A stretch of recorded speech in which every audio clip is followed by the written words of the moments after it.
how to change a spending limit for Instagram ads.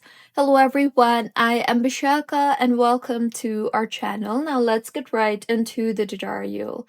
Firstly, go ahead and open the Instagram application on your device and make sure you are signed in.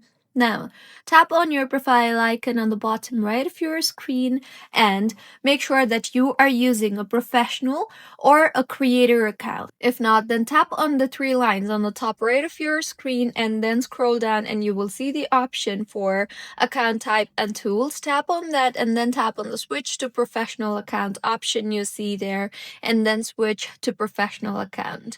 You will then be able to see the option for creator tools and insights. Tap on that and then go ahead and then tap on the add payments option you see there and then tap on billing and payments.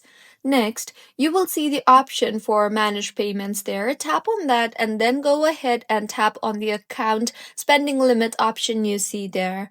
You will then see the option for edit, so tap on the edit option and then go ahead and make the required changes in order to be able to change the spending limit.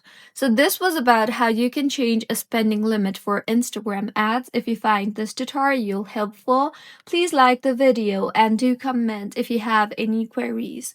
Also do subscribe to our channel for more helpful tutorials like this.